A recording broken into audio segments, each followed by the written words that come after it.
تفسیر القرآن آج کا سبق سورۃ الانعام آیت نمبر 151 اور 152۔ اعوذ باللہ من الشیطان الرجیم، بسم اللہ الرحمن الرحیم۔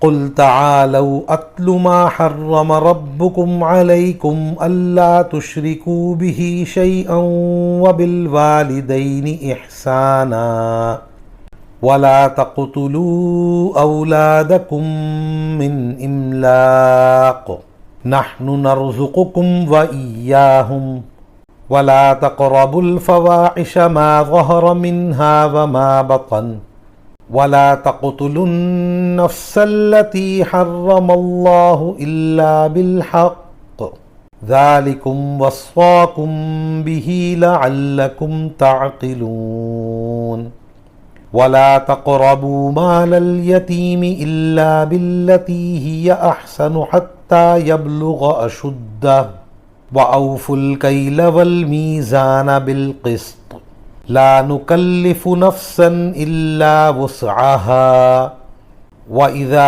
قلتم فاعدلوا ولو كان ذا قربى وبعهد الله أوفوا ذالکم وصاکم بہ لعلکم تذکرون۔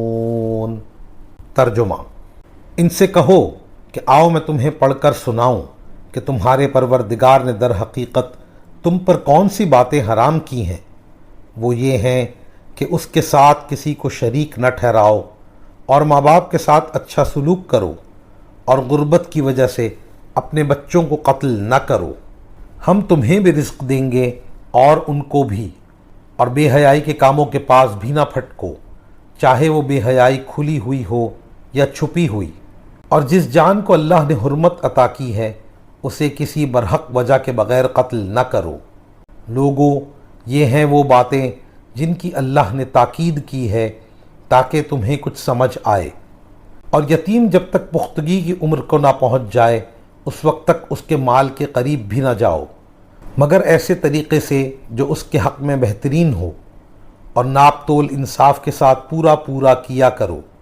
البتہ اللہ کسی بھی شخص کو اس کی طاقت سے زیادہ کی تکلیف نہیں دیتا، اور جب کوئی بات کہو تو انصاف سے کام لو، چاہے معاملہ اپنے قریبی رشتہ داری ہی کا ہو، اور اللہ کے عہد کو پورا کرو۔ لوگوں، یہ باتیں ہیں جن کی اللہ نے تاکید کی ہے تاکہ تم نصیحت قبول کرو۔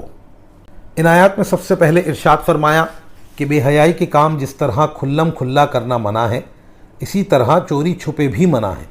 مزید فرمایا خرید و فروخت کے وقت ناپ تول کا پورا لحاظ رکھنا واجب ہے، لیکن اللہ تعالیٰ نے یہ واضح فرما دیا کہ اس معاملے میں طاقت سے زیادہ مین میخ نکالنے کی بھی ضرورت نہیں۔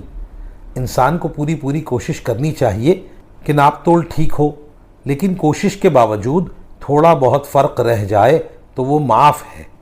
اللہ کے عہد میں وہ عہد بھی داخل ہے جس میں براہ راست اللہ تعالیٰ سے کوئی وعدہ کیا گیا ہو، اور وہ عہد بھی جو کسی انسان سے کیا گیا ہو مگر اللہ تعالیٰ کی قسم کھا کر یا اس کو گواہ بنا کر کیا گیا ہو۔